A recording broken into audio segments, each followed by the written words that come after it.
most anticipated matchup of the year. Two guys arguing about ChatGPT on LinkedIn Live. ChatGPT is overhyped. I'm coming after you, Jordan Crawford. Thank you for inviting me onto this live stream or webinar.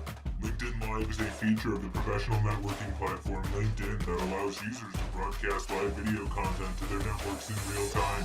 It enables Wow, it's like Jordan's right here in the room with us. Don't miss Skeptics vs. ChatGPT this Thursday at noon on LinkedIn Live. Sponsored by Flying Cat.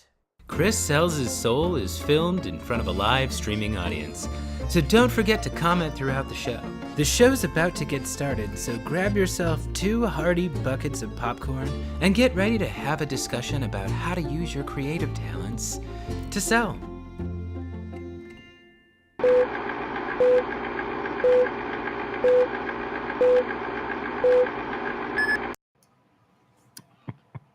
Live from Chicago, it's Chris Sells His Soul.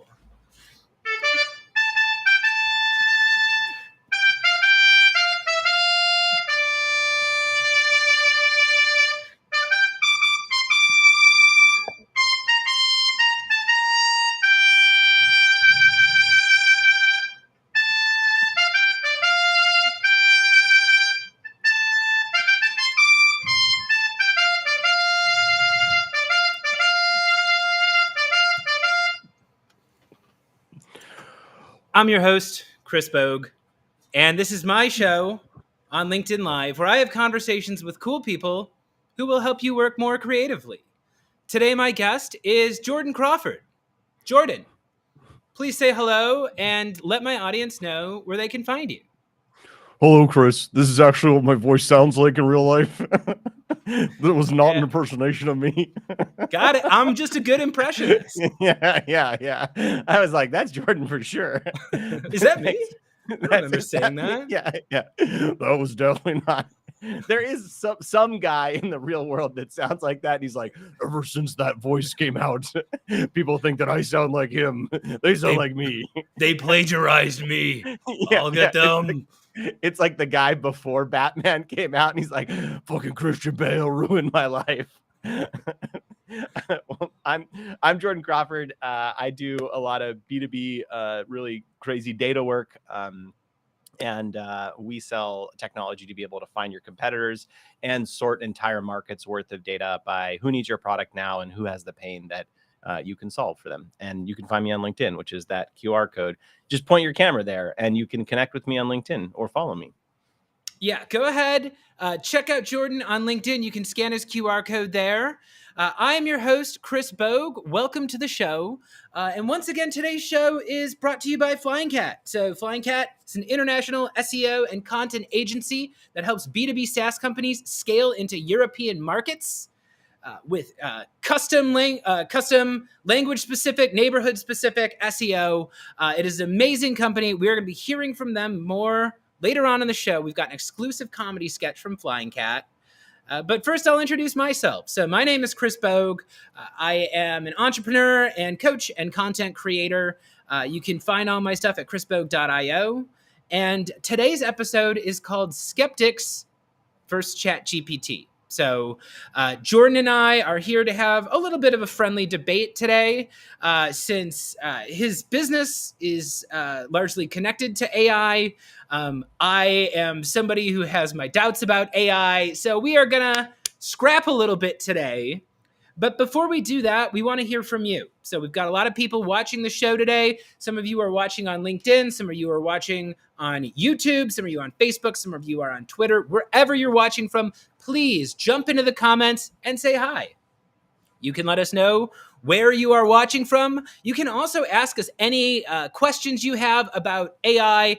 Jordan's particular specialty is AI for sales. So I've been getting DMs about this show from people who are interested in using it to help sequence, to help sort your data, all sorts of useful things that Jordan is going to be delving into. And if you have some apprehensions, if you have some controversies, if you've got some things about AI that worry you, go ahead, drop them into the comments. We're going to try to get to all your questions and concerns before the end of the show. And without further ado, let's get to it. So, Jordan, I have been putting this episode off for a long time. As a creative person, as somebody who has always been creating things with other people, my background, I come from a stage background, so I'm used to performing with other people. I'm used to doing a lot of stuff for live audiences. AI makes me want to die. I feel like the debates can be very dehumanizing.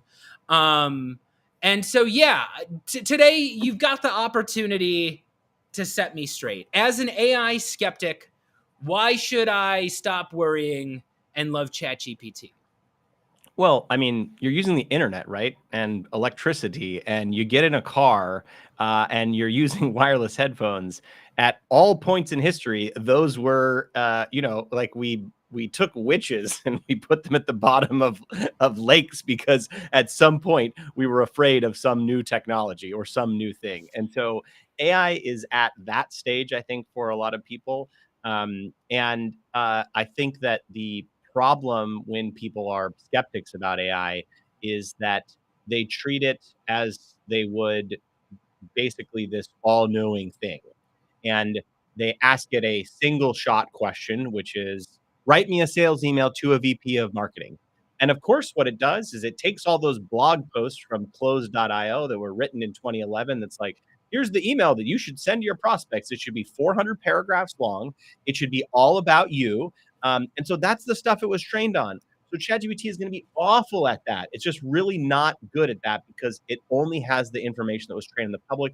And the thing about sales specifically is the more people do something, the less it works. So you can imagine there used to be a trigger. People still use this today. You just raise money. What does that sales message look like, Chris? I saw you raise money. I like money. Can I have your money? That's what that message looks like. And having ChatGPT, it's a terrible call. Yeah. I want money now. Yeah. You have money. Give me money. And so Alex talks about dehumanizing, right? So dehumanizing people or stealing content from content creators. I actually don't want to talk about that because it's a great question. I want to avoid that comment completely. But what I mean is that there are licensing concerns here, but I don't think that's why most people are coming to watch the show. They want to know how actually to use it in a functional way so that it actually can improve things like their outreach, save them time on researching. Like, how many times are you just like looking around on LinkedIn or on Google or researching a company? And you spend a lot of time doing that. Or how many times are you using Google and you just have to keep Googling? AI can actually do that stuff for you tremendously well and consolidate that research. I'm gonna go back to your point about burning witches. Okay. Yeah. So yeah, go for it. So I don't think this is like burning witches. Okay. What I think this is more like is people were like, hey, the microscope, this is gonna be good, and some people were like, nah, and like they picked the wrong pony to bet the farm on, right? Yeah. However, a couple years ago, I was being told that the blockchain, for example, was the thing that I was missing out on. And if I didn't get in on that, I wasn't going to be a millionaire. I was going to be left behind. Same thing with NFTs. So it's like, I don't look at those things like, oh, we need to burn it at the stake because it's evil. I looked at it like, it seems like maybe there's a necessary level of hype that is needed to sell these services. And I think they might be exaggerating how great some of the advantages are. And there was I forgot what big AI conference there was at recently, but they were talking about AI. They were talking about Rabbit, which I've been hearing about. We can talk about them today. That's a new program a new AI-based technology that was premiered recently. And someone brought up blockchain, and the woman who was running the thing just was kind of like, nope, and kept on talking. But like 3 years ago, that was the hot new tech thing. And if you didn't like NFTs or blockchains, they're like, oh, well, some people thought bifocals shouldn't have been invented. And I don't think that's quite the same thing. Yeah, well, actually, I agree with you here. And the thing about blockchain is, and blockchain, I think one of the reasons that you saw a lot of hype was all the VC investment, and it was a technology searching for a problem. And so same thing with crypto, right? It's like, this is a technology that was created that is searching for a problem. And so you ask people like, well, what's crypto good for? It's like, well, digital gold is like kind of one of those answers.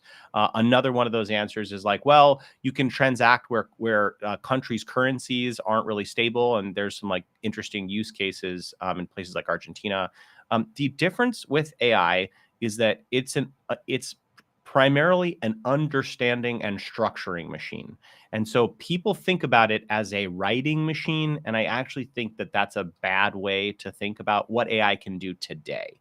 So, and the other thing about AI is the increases won't be linear. Like if you look at any adoption of technology trend, like you look at electricity, right? That took hundreds of years to, and then you look at the phone and that curve is, and then you look at the, you look at the things like the internet, and the curve keeps getting steeper and steeper and steeper. And AI is not going to wait until we can understand it. And as much as these companies are trying to basically methodically roll out some of these tools, this is the thing. It's like, this is a good question. I'm going to ask you this question, Chris.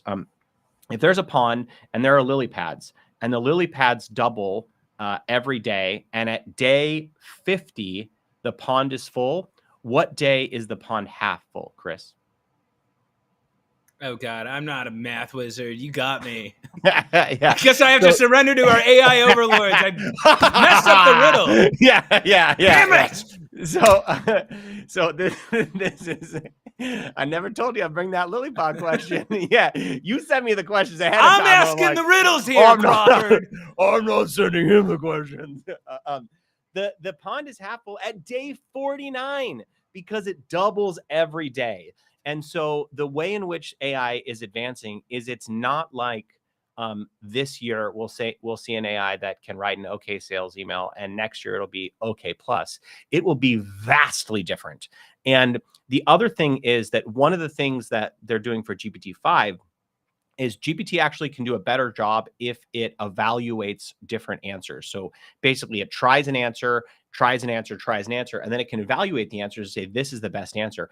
When GPT-5 comes out, that's going to happen all on the back end.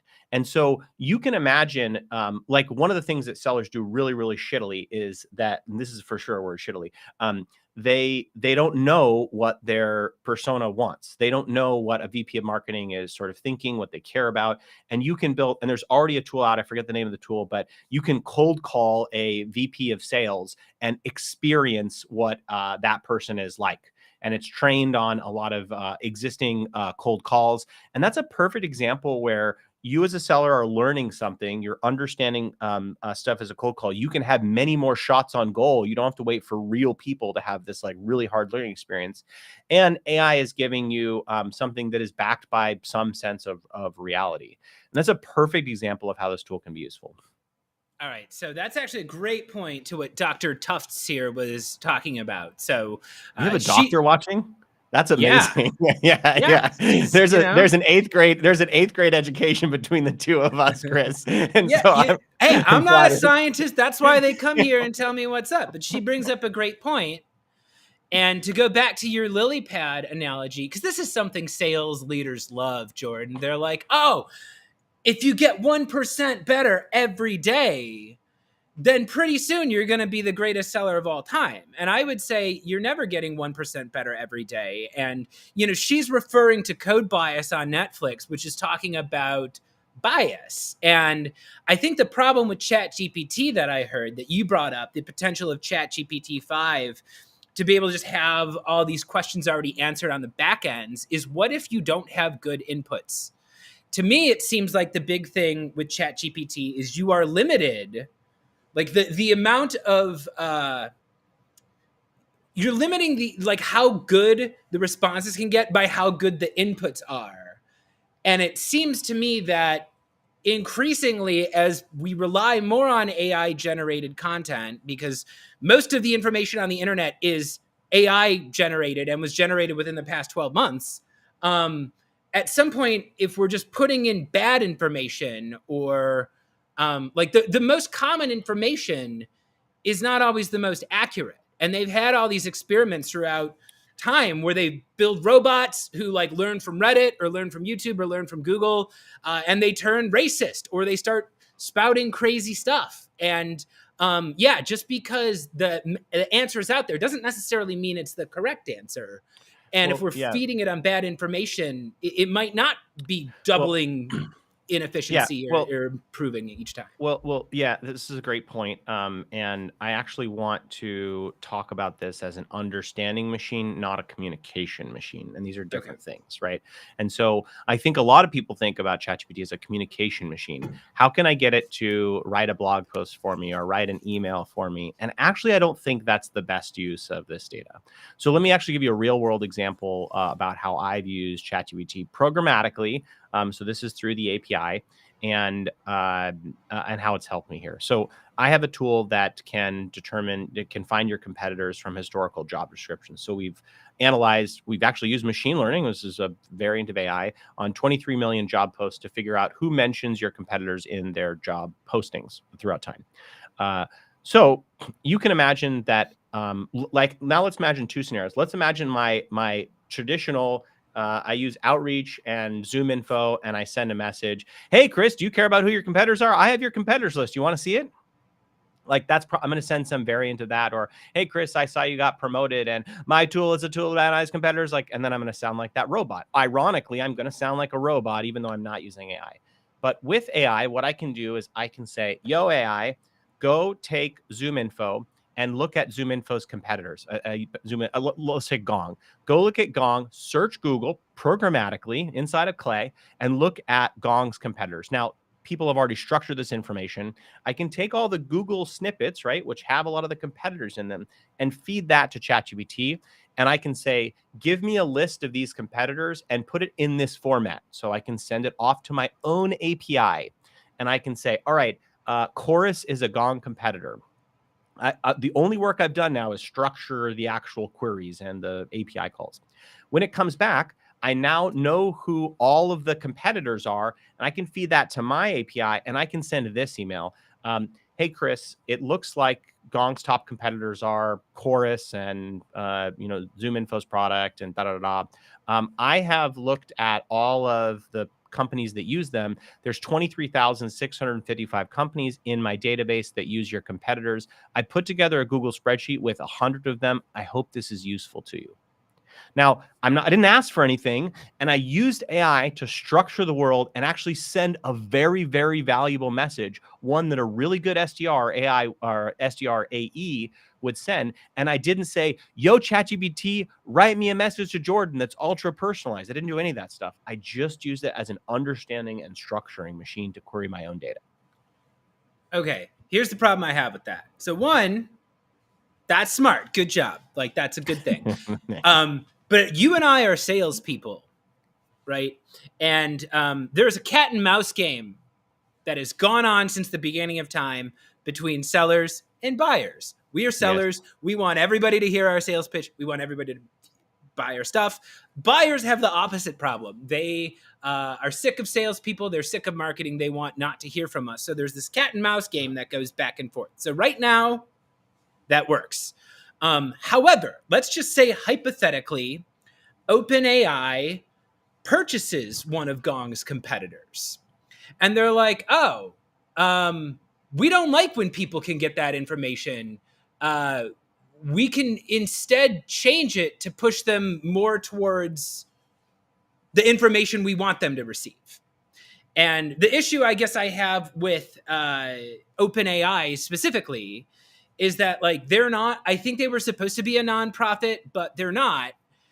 And it's kind of like, so another comparison I make for ChatGPT is I compare it to like Google, right? And like Google search just changed the way business is done. It changed the amount of information at the regular person's fingertips.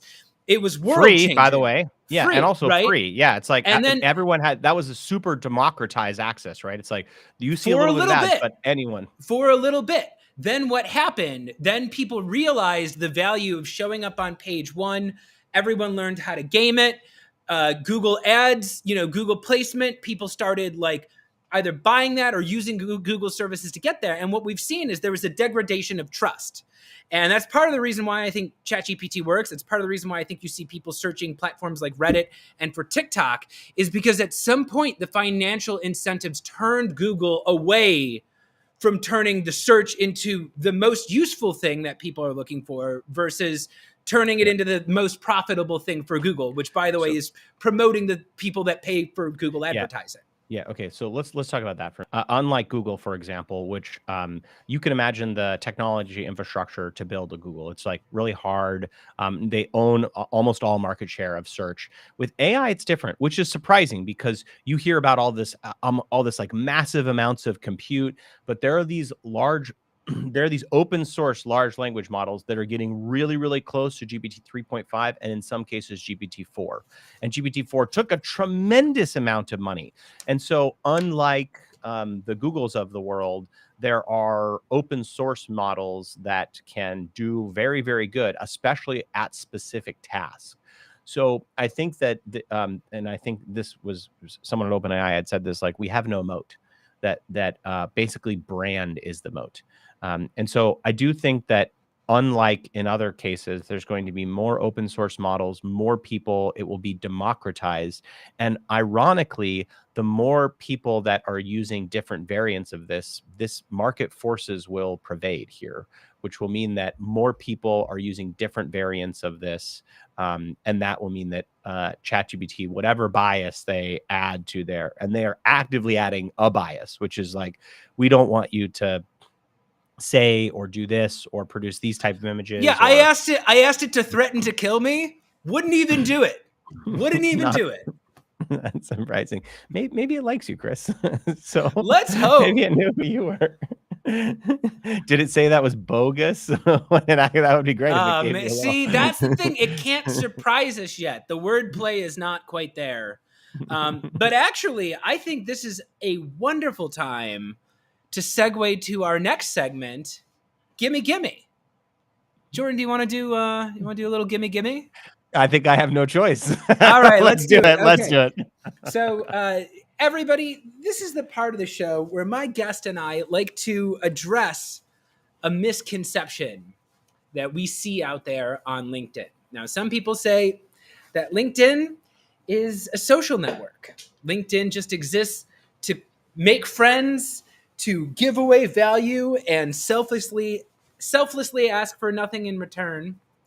But we know that's not true, right? LinkedIn is actually the only social media network that was designed for people to sell themselves. That's right. It was created as a place where you could upload your resume, you could get higher paying jobs, you could find higher paying clients. So once every episode, I like to get into character, and my guest and I like to ask my audience for exactly what we want from them. So Jordan, you ready to do this? Yep, let's do it. Let's do it. Hello. Welcome to Gimme Gimme, the part of the show where I ask you for money. Today's episode is brought to you by the fine people at Flying Cat. Flying Cat Marketing is the international SEO and content agency that's going to help you scale your B2B SaaS company into Europe. Right? They are a team of 90% women from 15 different countries. You know, women, the people that are responsible for 80% of all purchasing decisions. Yeah, you need to be marketing to them. And let's be honest, if you live in America, you probably know nothing about other countries and you probably speak one language. That's fine. Flying Cat is here to help you with their demand gen and demand capture full funnel approach. Flying Cat helps you reduce customer acquisition costs through organic marketing. Their team of native language strategists and content creators from all over the world help you untap your organic potential in the US, UK, Canada, France, Italy, Spain, Portugal, Brazil, and Germany. So we're going to be seeing a comedy sketch from them soon. But if you want to go, check out Flying Cat. If you want to expand your SaaS company into European markets and you want to do it right with smart localized campaigns that are going to find your people, scan the QR code on the screen. Check out Flying Cat, because at the very least, you know they have good taste because they sponsor the show. So that's Flying Cat. Jordan, we are here. We are talking to my audience. You were on LinkedIn, which means they have money. Ask them for whatever you want. I don't think I could do it in such a vociferous way, but I'm going to make an attempt. I'll help you. Thank you. My company can help you structure your entire total addressable market and find the companies that need your service now. We can structure all of the information for SMBs in the entire country. We can tell you who uses your competitors. We can tell you who is hiring for positions that are responsible for the problems that your product solves. And we can do it all for you, just for you. And that means that your competitors will not have access to the data that you have access to. And that means that you can send great messages at scale about the problems that your customers have, unlike your competitors. Yeah.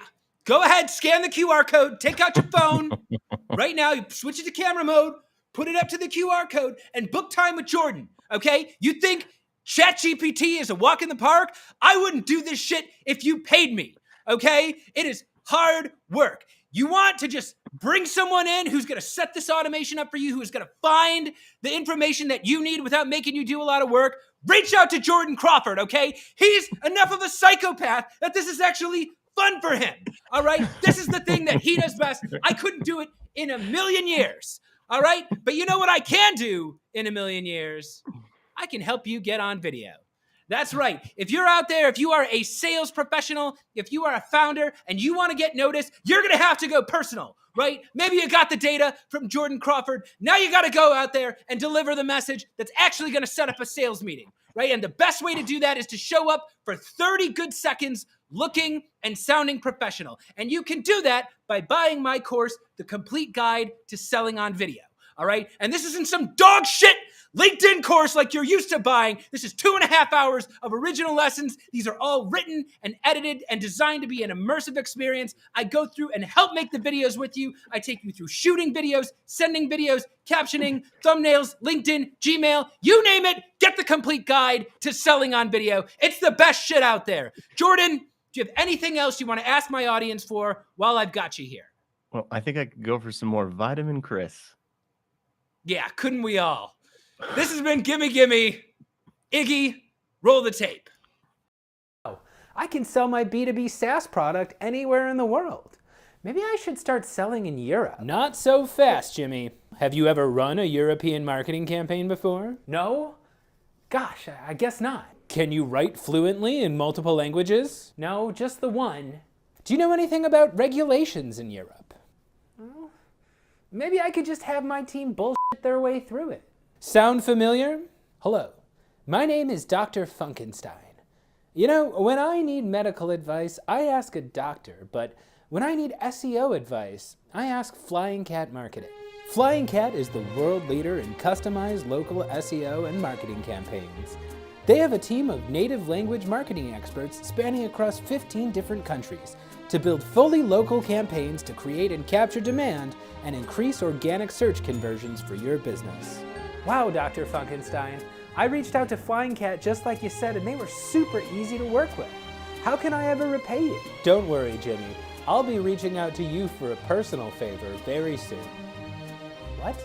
Don't ask your doctor if SEO is right for your business. Get started with your free consultation at flyingcatmarketing.com. Hello? Is this Mr. Sherber? It sure is. What can I help you with, brother? Hello. You were not expecting this call. Do you have 17 seconds to Hang learn on a about second. mercifully short? Is this a cold call?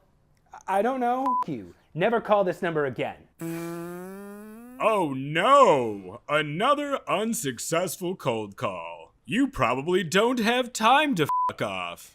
I got a quota to hit. Are you spending hours every week cold calling and cold emailing but not seeing results? There's gotta be a better way. Introducing the complete guide to selling on video. Whether you're new to sales or a President's Club member, this fast and fun course will teach you to efficiently create short, customized videos that get results. The complete guide to selling on video is not sold in stores. Visit chrisbogue.io and use promo code GIMMEGIMME to take $50 off while supplies last. Don't delay. Get noticed today. All right. And we are back. Those of you just joining us today, I am sitting here with Jordan Crawford, and this is Skeptics versus ChatGPT. So Jordan and I have been having a friendly little discussion, discussing some of the pros and some of the cons of ChatGPT. That was the first half of the episode. And now we're going to get into the second half of the show, which is a little bit more focused on how you can be using AI in your business. So once again, thanks everybody who is watching this live. If you are joining us on YouTube or LinkedIn or Twitter or Facebook or wherever you're watching this, go ahead and jump into the comments. We've been getting some great comments throughout the show. Any questions you have about AI, any concerns you have, any sort of questions about sales, go ahead and we can address that during the show. So Jordan, I'm going to take this time. So I'm going to just take advantage of having you here. So this is something you've thought deeply about. I will admit that, again, like I said earlier, I'm not looking to bury anybody. I was going to say bury people at sea. Is burning people at the stake was the original metaphor that we used. I think they're both as grim. Let's be honest. There are things that I wish AI could do better.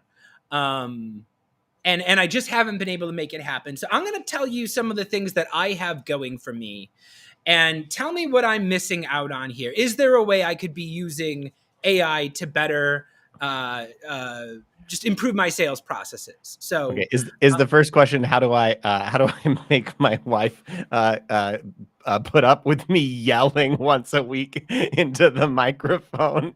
Oh no, that's what people like. People tell me that they like the part where I get into character and shout at them. Somehow I was able to create a show where the commercials are their favorite part. So, but yeah, I guess on a serious note, so I'm a guy who runs my own business. I've been doing this for about 3 years now, which means I have a lot of lead lists. I have a lot of data that I have downloaded from LinkedIn over the years. I have a lot of first-party data, like data I've downloaded from Stripe, my the technology I use to accept my payments. I have an online store, so I have a list of everybody who has purchased my course. I have a list of everybody who has purchased consulting packages. I also have lists of people who've just attended these live streams. So these live streams typically get anywhere between 1 and 500 attendees. And I have lists containing people's name, their company, their LinkedIn profile. Now, again, this is a tricky thing because I've got lots of different lists. B2B SaaS companies change very often, so people are constantly changing titles. They're constantly moving to different companies. So I never feel like I can really do anything to enrich this data because it feels like it's always out of date, out of sync or whatever. So I usually end up building fresh lists in like LinkedIn Sales Navigator or whatever. So am I missing something here? Is there something I can be doing with, say, lists of current and past customers, lists of leads, lists of people who've engaged with my content? Like, am I missing the boat on things I could be doing with AI here? Yeah, this is a good question. Let's actually take this. Let's talk about this live data thing because there's really only one way that ChatGPT is really good with live information, and that's inside of ChatGPT. You have to tell it to go surf the internet.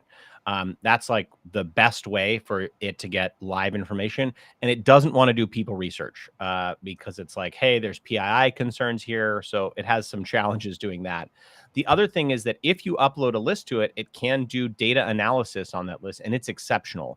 And not only can it do data analysis or list manipulation, it can even do like word clouds, etc. You can even ask it what questions you should ask to solve X or Y problem. But what it's not going to be able to do really well is to take a list of 500 people and figure out what their current job is. That's a tool. Clay is absolutely the tool that you should use to do that type of work, where you can ingest all of those LinkedIn URLs, go enrich them, go map their current profile. And then the nice thing is then you can ask a question about AI.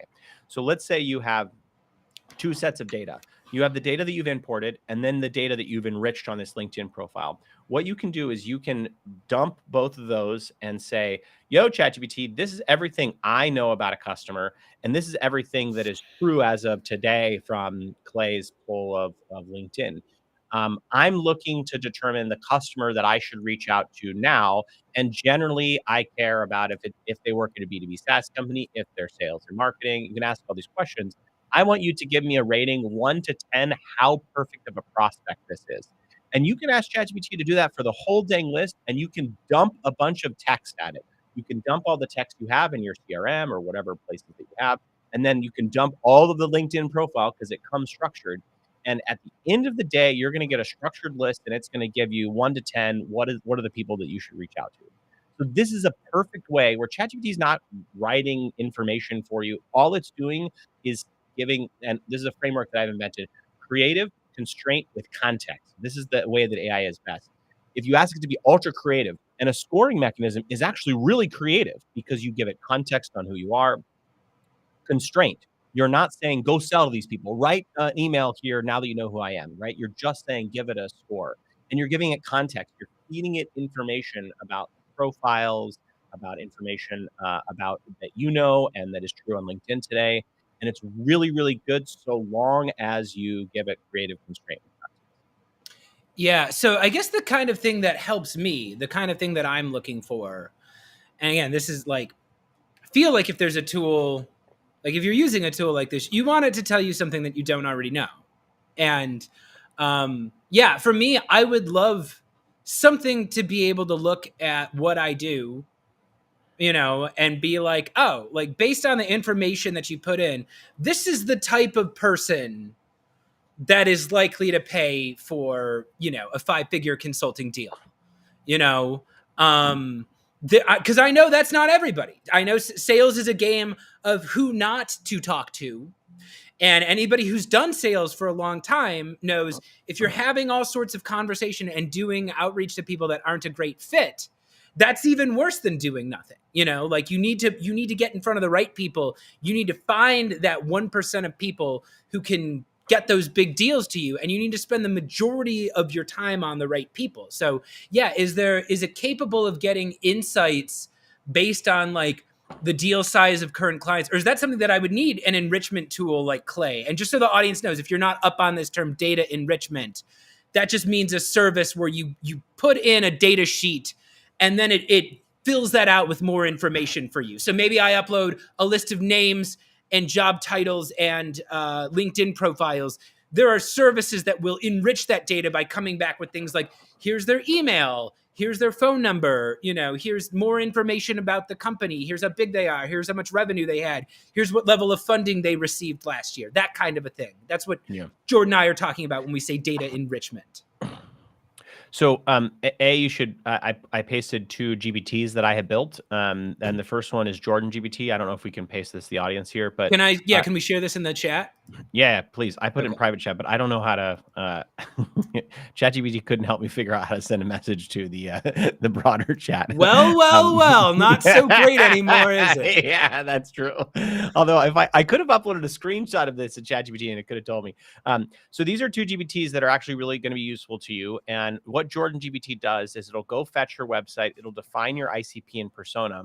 It'll tell you what data providers specifically are good for you. So should you look at Schedule K1s or something, or should you look at this government database? So it'll tell you what are the data providers online that you might want to look at. Then it will give you campaign ideas. It will tell you how to use AI with those campaign ideas, and it will critique those ideas as a skeptical buyer. So it will inhabit the shoes of your buyer and be like, I've seen that message all day long. I think a better message would be this.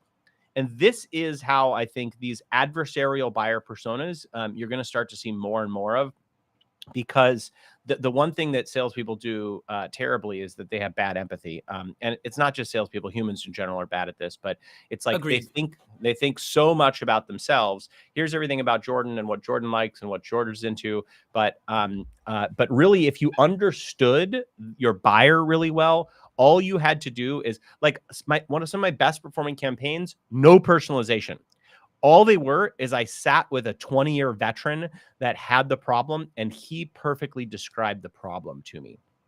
And that level of nuance comes from a person. And so we're trying to ask ChatGPT to solve all of our problems here. But really, it's a really, really great thinking partner for you to have debates with, to understand, to critique what you as a human create. And then it can take the things that you as a human have broken into really discrete steps and automate those things. And the discrete steps are really important. You were going to say something, Chris? Yeah, I do. Not to like derail your thought, but Please, like in that same thing that you were saying. So buying signals are what I am looking for as a founder. And for me, I have a specific buying signal that I have discovered over the years. So again, I do give most of give us your dirt. What is yeah, this? I do most of my post. training on video, right? So Yeah. sometimes that's salespeople, sometimes that's marketing. But I'm teaching you to go out there as yourself in little 30-second, 60-second increments, either to make video content or to do video prospecting directly to your sales targets, right? And the mistake I made when I started my business, I didn't know what I was doing. I was looking for shy people because I thought, well, I'm like, because at the time it was COVID, and I'm like, everybody has to be on video. That probably makes people uncomfortable. I'm going to find the people who have anxiety about this, and I'll help them not have anxiety about this. And what happened was people would book a session with me. People would literally pay to book a demo with me. I had a model where I was like, pay $100 to book the demo because I was that confident. They would pay the $100 and then they would get too scared to show up. And then they would ghost me after giving $100. And I discovered actually the real buying signal. I'm looking for people who are just starting on this journey. If I find somebody who just purchased Vidyard or SendSpark or one of these video prospecting platforms, or if I have someone who has just started putting video content onto LinkedIn, that is typically who buys. Because if I come along and get them talking about what they want to do, where they're trying to go, then it becomes a conversation of like, oh, I could help you get there faster. We could build a process for you. I can help you looking for the right things. I can help you build your audience.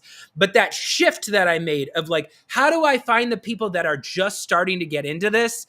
And again, sometimes that's people who are putting videos out there. Sometimes it's people who engage with my more niche kind of content. Like I'll make low performing posts where I'm talking about things like, how do you make subtitles? How do you add closed captions to your videos? Somebody who is doing that is somebody who is like a couple steps deeper into like deciding that they want to invest in these skills. Yeah. Those are the type of people who usually buy my services. So is there anything I could be using ChatGPT for that could help me figure out like, where do I find more people who are already beginning to invest in things like this? Yeah, low performing posts like the promo posts that you did for this. Yeah, what the hell, LinkedIn? That was amazing. And they showed it to like nobody. You're like, low performing posts. My posts are the greatest performing, so many great performing posts. Yeah, but actually low performing, like the posts that get high engagement are flashy, right? But actually posts that have like 20 or fewer likes tend to be more of a source of inbound business. Because again, you're getting this niche of people in a very specific part of the process. Like that's the people who I need to convert. Yeah. So let's talk about that specifically. So ironically, one of the tools that sellers don't use at all are it's like really the most amount of money has ever been invested to. And that's a tool like Google or a tool like Bing. Unfortunately, Bing too is in that camp. So ChatGPT is connected up to Bing. And so there is this whole form of searching called OSNT or Google dorking, which are using all these really interesting Google parameters where you can search individual sites or you can search for keywords. Like one of my favorite recently ones that I have developed is like, use this search in URL : locations, you put in quotes coming soon, and then you say car wash. And what you're going to get is the first results are going to be car washes that have a lot of coming soon locations. So now you know that they're expanding. Now there's a perfect thing where you actually can get ChatGPT to do this for you. So Chris, what you would do is you would say, hey, Bing, I want you to do site : linkedin.com/in/post new video. And put that in quotes. So I'm producing new videos, right? People will talk about this in certain ways. So if you look at these types of posts organically, what that will do is that will search all of, because Microsoft owns LinkedIn. So Bing actually has a really good index of LinkedIn posts. And it will actually say, great, I have found these recent posts where people say, I'm new to video, or this is my first video, or first video post. People talk about that in ways like that. Or recent activity. Just if they posted a bit, like if somebody posted a video a month ago and they haven't updated in a month, that's a good sign, especially if it's a decent video. Because it's like, hey, they just need to get out there more often, but they've begun. So one of the things, so I taught Clay how the Clay now has built this into their tool because of me. And so I taught them how to do this at scale.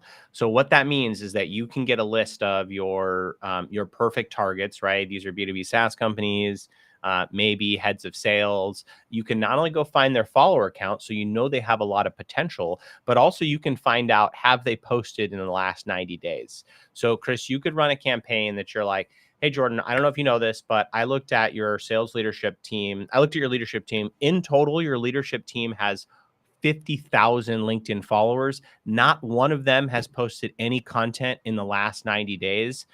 Generally, people with that many followers will get 1 to 2 million impressions over the course of 90 days. What would it be like if you could get 1 million impressions for basically the $200 cost or whatever your course looks like? So that's like totally an email that you could send within Clay. It's just really about understanding exactly what you understand. Who are your buyers, structuring the information, and ChatGPT is going to help you along the way. It can do scoring, but it's really an unreasonable ask of the tool at this time to be like, find my perfect buyers on LinkedIn. I'm not going to tell you how to do it. Come back with the answer. It's just not good at that yet. Well, but again, it's like, here's a bunch of data about like who has done this before. It's like it's not no guidance on that. But yeah, this is one of those things where it's like, again, I'm always like, ChatGPT, do this, and they're like, well, so here's a different thing. Yeah, but you should think about it as like the world's smartest 12-year-old, right? And so what people will come into ChatGPT and they're going to say, hey, ChatGPT, tell me all the answers. And it's like, these answers suck. But you would never tell a person that. You would never say, hey, my name's Chris and I'm looking for people that have just posted on LinkedIn. Find that. Like, you can't find that. And so why would you expect ChatGPT to actually have a better answer? But what it's really good at is if you can invent the smaller steps to do that, it can really help you accomplish those smaller steps on the way to your goal. So really, ChatGPT is a fantastic resource for doing smaller chunks of things. So for example, I just told you about that coming soon hack, right? So you can find who are the companies that have coming soon. What you can do then is ask ChatGPT to go find that. It'll structure all the search results. It'll make a table for you. And then I can say, tell me approximately how many total locations this company has, or tell me approximately their revenue, or tell me approximately what else you can find. So it can start to structure that research, the same thing that you would do manually. And that's what it's really good at. But it's not good at this sort of zero shot, small prompting, write a sales email to the VP of support, blah, blah, blah. It's not going to be good at that. And it will probably be a while before. And I bet you the thing that we'll see next are agents. So we're going to have a sales research agent. The only job is to search the internet and structure information as a list. Then we're going to have a double checking agent. And that agent's only job is to actually go check that information and make sure it's right. And so you'll have kind of an army of these agents that are all really, really good at specific tasks. And together they can work together to be a really efficient selling machine.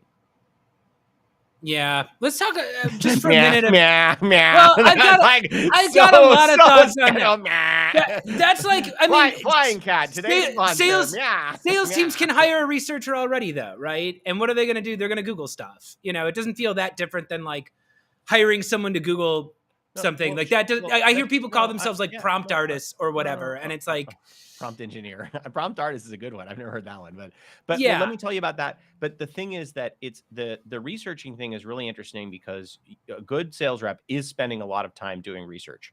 And so I think, and you can hire people, this is true. But imagine if those people could research 10,000 items in 1/1000th of the time. Suddenly the type of research that you can do that right now is totally infeasible, or I should say, it's at least most sales teams don't have this set up. But really what you would want to be able to do is I want to ask 17 questions of a company. And if all 17 are true, they're perfect for me. Now, what's going to happen today is your SDR is going to get in.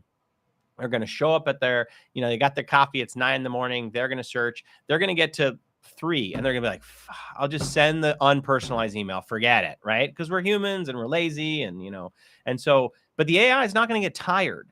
And so the difference is that we can get back to the craft of selling again if the information can be brought to our fingertips and we can know for sure that these Well, yeah, I mean, yeah, if Because like that's the thing is, you say it doesn't get tired, but and again, I thank God. Well, actually, everybody probably is watching me secretly through my webcam because there's no privacy anymore. But if you could see me using ChatGPT, I look like a real psychopath because I will tell it to do something, and then it won't, and I'll be like, just do the thing, and it's me like asking it sometimes the same thing like 3 what? or 4 What are you times asking? before it What are you does it. asking? Well, tell me what you're I've asking. done things as simple as like, now this is more of like a writing thing, but like, hey, here's this list of bullet points. I want you to reformat this into readable paragraphs and do not add any extra information. Do not change anything. Simply just reorder these words into paragraphs. I'll have to ask it that like 5 or 6 times before it actually does it. And it will apologize to me. It'll be like, I'm sorry, let me try again. And I'll be like, Yeah. don't apologize to me. You're a robot. I know you're not actually sorry. I just want you to do the thing. And Yeah. I don't want to have to prompt you the same thing 10 times before you actually do it. So the very best way to do this is there's a tool called Super Whisper. It's totally free. It's for Mac OS, and it uses OpenAI's Whisper technology to translate audio to text. And actually, you don't even need this. Inside of ChatGPT, there's a little like audio icon, so you can just talk to it. And I think that's only on the phone. But the nice thing is what you really want to do is you want to give it styles, you want to give it examples, you want to be really explicit. And so the best prompts are usually 2 paragraphs. So instead of saying, so you want to say, I want to imagine that you are a sales writer that has 100 years of experience writing this type of thing. I want you to write as Ernest Hemingway. This has to be ultra specific. I want you to use a 12th grade vocabulary. I want you to take these 3 bullet points, and I don't want you to use any cliches. And I want you to include other market research about X, Y, or Z. If you need to go to the web, do that first. And the other thing that you can do to get it to really give you better results is you can include its thinking steps. And say, I want you to first, before you start, I want you to outline the exact steps that you're going to take. And so if you slow ChatGPT down, it's going to do a better job with results. And I did want to answer a question from the chat here. AI is not getting tired, but it starts hallucinating too fast. What's your solution to that? So let me tell you about hallucinations. So the first thing is that, thank you for asking, Sonia, I hope I pronounced your name right. So the very first thing, Sona, yeah, thank you. I added a Y. It's like I hallucinated myself. So ChatGPT and me have a lot in common. So one of the things that you can do here is ask it to go validate its research with Bing. The other thing is there is a sweet spot. So there's a sweet spot where you build up enough context, and it gets in this like flow mode where it's like it knows enough about who you are, it knows enough about your context, and you'll experience that if you use Jordan GPT, because I put in I spent like 2 hours waiting for a friend of mine at sushi, and I had it build a bunch of content that I exported and then re-uploaded to create my own chatbot.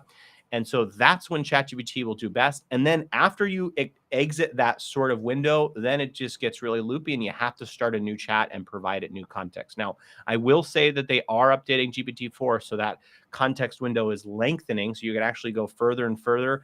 I make all of my thumbnails in one chat. So I have trained it on a certain style for my YouTube thumbnails.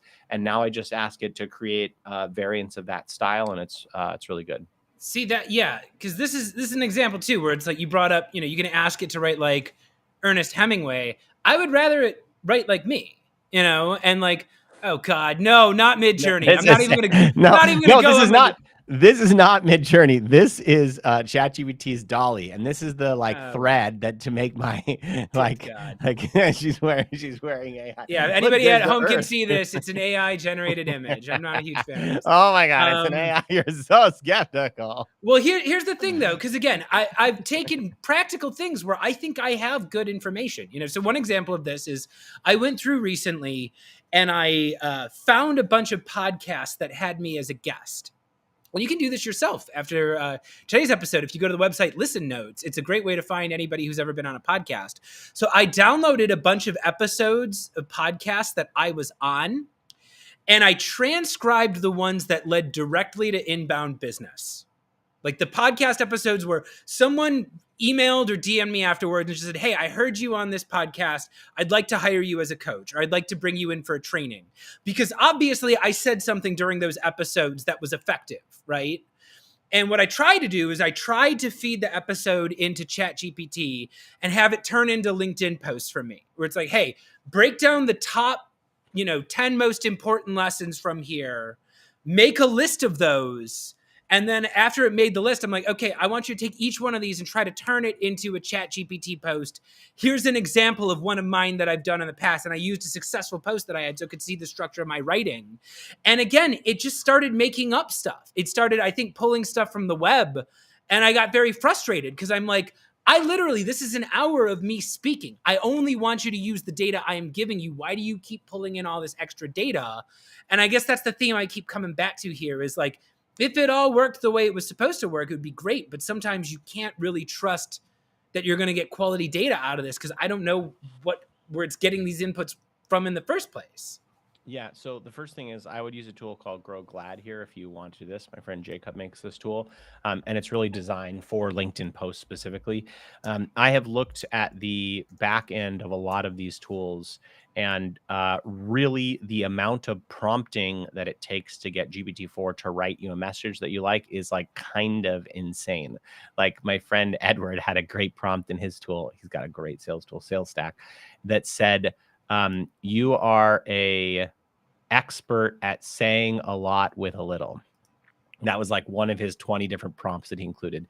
So Chris, if you want to do this, the very best way to do it is actually to build your own GPT, and you can upload knowledge. And what that knowledge probably looks like is just a series, a lot of your LinkedIn posts, the principles that you use. My coaching calls too. I have all my coaching calls transcribed. I know I have data about which information people find valuable, but I have found that like it is easier to just manually go through it myself than it is to have chat. Like it seems like there's it takes so much extra prompting that it doesn't really feel like I'm saving any time by having GPT do it. Yeah, and I would agree with this actually. That this is why I won't use ChatGPT for any of my LinkedIn posts because it can't capture my voice. It's if you think about this, it's trained on billions and billions of pieces of text, maybe trillions of pieces of text. I think the model's in the trillions. And so it's not going to be able to capture your voice because it's taking kind of the average human. And I think that that's what some of these chatbots will start to be able to do is to take all the context of how you speak and give you, it's not there yet. GPT-4 is not really designed to do that. And I don't think, for me at least, Alex Lieberman posted a comment a couple weeks ago, and he's like, LinkedIn, you have a spam problem. And it's like, you can see all these programmatic LinkedIn posts. Chris, I thought your insights were very valuable. Thanks for telling us about your video content. Like, wait, you didn't mean that? I did. And no, I meant it. I meant it. Yeah. Because you used your deep voice, so I know you meant it. Chris, thank you so much for commenting. It's like, I do think that was really meaningful. So I do think that people are like closing their eyes and then throwing their brand down the drain by just literally taking crap from GPT and like pasting it in their LinkedIn profile. So I think that that's an authenticity problem. It's like people are using their judgment here to say, oh, this is what I want to say. This is who I want to sound like. And so I just think the tool, just like a knife can cut you, or it can help you cut up some cucumber and make your salad great. And so not to put a knife through your finger. And so when ChatGPT comes back and it's like, you ready to slice up your hands? Like, whack at it, right? Like a lot of people don't have the discernment to say, oh, maybe I shouldn't do this. And so it's still a tool at the end of the day. It's not a person. It can't think for you. And so you still need to use your own judgment. Yeah. If everybody at home, if ChatGPT tells you to slice up your own hands, don't do it. Okay, Jordan, I would love to talk to you about this forever, but unfortunately, we've reached the end of our show. So one more time, if anybody wants to connect with you, or if they want more automation for their sales processes, what's the best way to contact you? if you just go to jordancrawford.com, it'll link you right to my LinkedIn profile, or my email is jordan@blueprintgtm.com, or you can scan that QR code there. And Chris, thank you so much for having me. I'm really grateful to show you how wrong you are in this hour. Hey, you know what? I haven't changed any of my views. So actually, you did tell me some good stuff. So we got that there. Everybody, thanks for watching another episode. Once again, thank you to today's sponsor, Flying Cat. If you run a B2B SaaS company and you want to expand into Europe this year, do it smart. Do it with experienced marketers who know how to speak the language and who can make localized campaigns that are actually going to convert business. Scan the QR code to check out Flying Cat. And as always, if you want to check out further episodes of Chris Sells His Soul, check us out on Apple Podcasts or Spotify. You can find all previous episodes there. Jordan Crawford, say bye, everybody.